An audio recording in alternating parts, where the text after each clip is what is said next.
gente, hoy vamos a hablar Los dos jóvenes de la iban posición muy de profesor erguidos Koichi sobre y su Chujiro. caballo y llevaban katanas, sables samuráis. Iban cubiertos de polvo por el largo viaje y la seda de sus verduras colgaba hechas jirones. Pero los campesinos que los veían pasar sabían que se trataba de dos caballeros, Junchiro y Koichi. Eran dos hermanos que volvían de la casa de sus padres. Su sueño y jefe había sido vencido en la guerra. Habían luchado mucho y con valor, pero ahora, a pesar de ser jóvenes, se sentían viejos, tristes y cansados.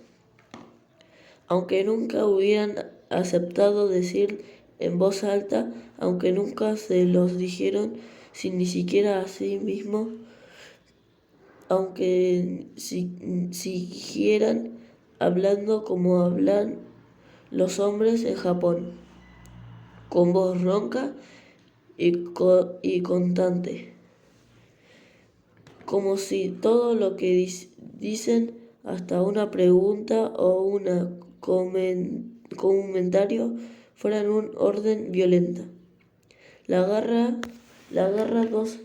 los había llevado lejos y deseaban llegar lo más pronto posible a su ciudad natal. Por eso apuraban el paso de su caballo y se detenían apenas lo necesitarían para comer y dormir. Descartaban en la hora más calurosa del día, cuando el sol estaba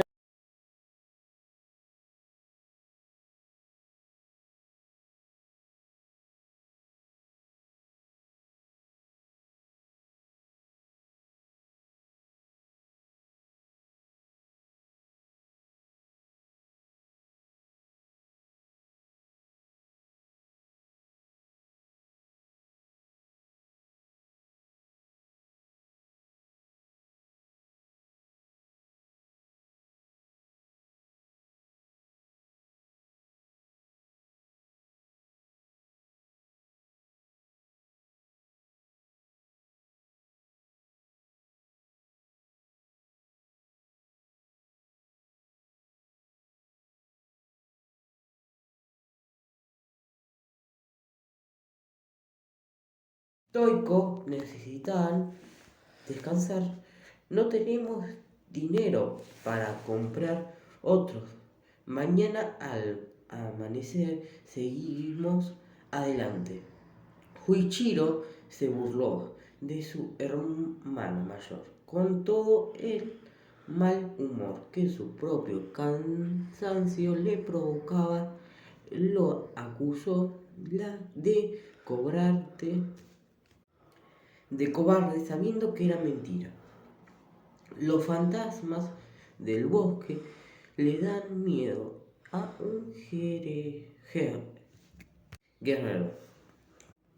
¿O acaso está asustado? Los zorros y los conejos lamenta su agradecido caballo, pensando que después de todo, ya que estaba tan cerca de su casa, que no le importaba seguir solo y con la secretaria a su casa en el bosque, y entró en el bosquecillo. Estaba muy oscuro. Después de dormir durante todo, luciérnagas y mariposas nocturnas y búhos, gatos salvajes, y se escuchaban los crujidos de los árboles y el canto de las cigarras. Junchiro se sentía feliz. Era bueno escuchar esa música en lugar del sonido de las espadas y los gritos de los hombres heridos. Sin embargo, sorprendió que el bosquecillo fuera tanto más grande de lo que había supuesto. Antes de cruzarlo, lo habían parecido divisar sus límites. En cambio, ahora la luz de la luna no alcanzaba a ver más juntos, como si se espesaran para cerrarle el paso. Hacía ya 2 horas que calcaba enojado consigo mismo por no haber sabido calcular hasta dónde llegaban los árboles, cuando vio en un claro una casa iluminada. El cartel de la puerta decía así: Posada de las 3 cuerdas. Junichiro desmontó muy contento. Sí. Página 15. Un lugar agradable, donde pasar el resto de la noche. Alto su caballo. Se quitó las sandalias y entró a una habitación grande, iluminada por una lámpara de aceite. Era un lugar cómodo y limpio. El suelo estaba cubierto, como en todas las casas japonesas, estrellitas nuevas. Junto a la lámpara había una tetera de porcelana y al costado, sobre una bandeja de plata, y había una botella de sake y un tazón pequeño. La habitación estaba vacía y el silencio era absoluto. Juanchiro estaba agotado. La discusión con su hermano le había dado fuerzas para llegar hasta allí. Pero ahora lo que más deseaba en este mundo era acostarse y dormir. Si no hubiese estado tan cansado, tal vez le hubieran llamado la atención algunos detalles. Ese silencio tan grande en toda la casa, la puerta abierta, la bandeja servida como esperándolo. La noche en el bosque era húmeda y fría. Y Juanchiro se sintió satisfecho de estar en un lugar caliente y cómodo. Sin pensar en nada más, sin ninguna preocupación, el joven se sirvió un tazón de sake caliente. Mientras el vino de arroz corría agradablemente por su garganta, escuchó unos pasos livianos y claros en las escaleras que llevaban al primer piso. Una joven bellísima, vestida de seda, entró a la habitación. Juanchiro ya estaba casi arrepentido de haber entrado solo en el bosque. Pero cuando vio a la joven, se felicitó por la decisión que le iba a permitir pasar la noche en tan buena compañía. El cansancio y la sensación de confusión provocada por el vino, las más fuertes de lo que parecía al probarlo. Le quitaban las ganas de hablar y miró a la muchacha y sonrió. Y era verdaderamente hermosa, con su cara delicada. Pintada de blanco, los brillantes ojos negros y la cabellera larga y espesa. Sostenía en lo alto de la nuca por un peine de marfil y agujetas de plata. Su kimono de seda roja estaba bordado de flores y un cinturón dorado apretaba su finísima cintura tan ajustado que casi parecía cortarle en dos. En su mano blanca y graciosa sostenía un instrumento de cuerdas japonesas. Shamisen, con sus 3 cuerdas tensas sobre la caja resonancia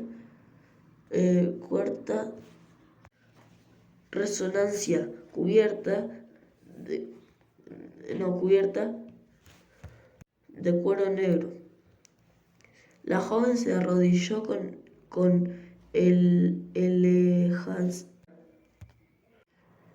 elegancia, inclinándose ante Yujiro.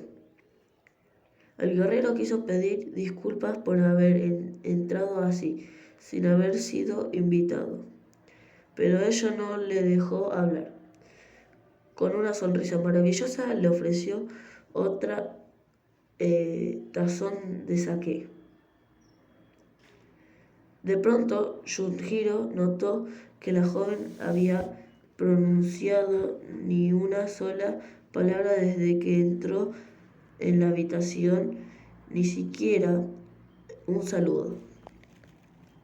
Probablemente sería sordomuda y él la agradeció por Nada más en el mundo que esas pupilas negras y enormes que lo quedaban por dentro y la música que lo encandelaba.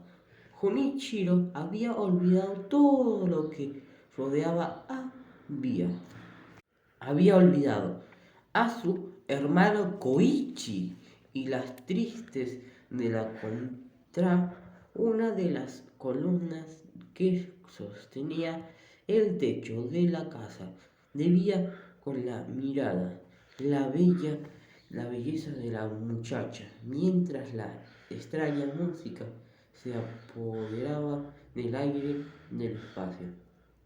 Cada vez que la joven tocaba la cuerda del medio del shamisen, una nota más alta y más vibrante de las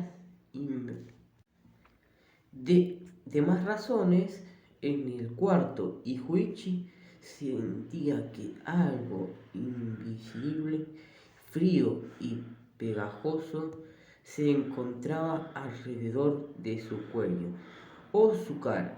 Con esfuerzo consiguió llevar a la mano el cuello y la impresión desapareció, como si con su gesto hubiera roto una cuerda invisible.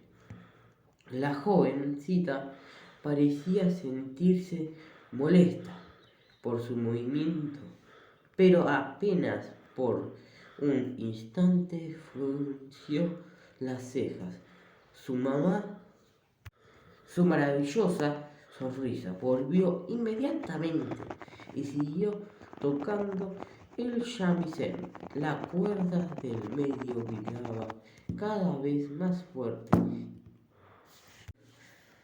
fuerte del sueño, y el malestar que le había provocado el vino a razón. El joven samurái comprendió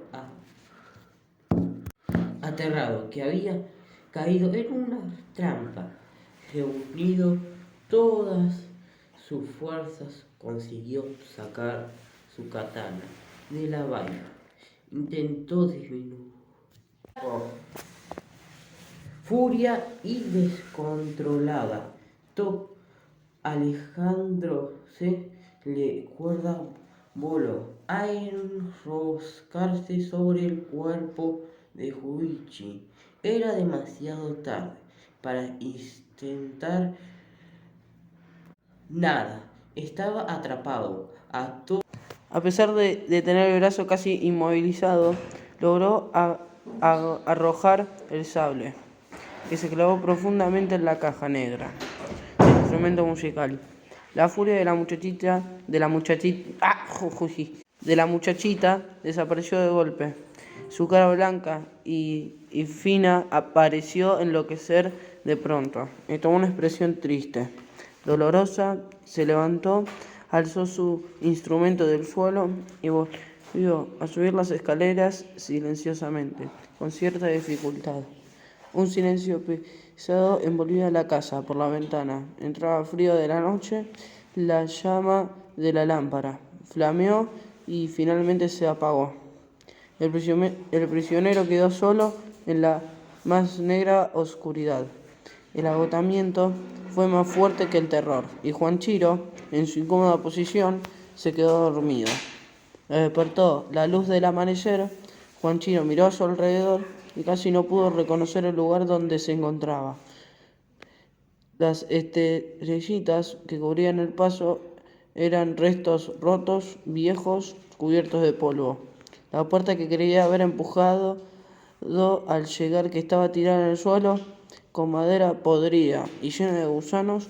En lugar de la tetera había un montón de cenizas. En lugar de la botella de sake y el tazón había 2 piedras. ¿Había sido un sueño? Pero la cuerda fría y pegajosa que lo ataba todavía a la columna era completamente real. Juan Chiro tironeó para soltarse y no pudo. También eran reales las gotas de sangre fresca en el piso. Iban hacia las escaleras.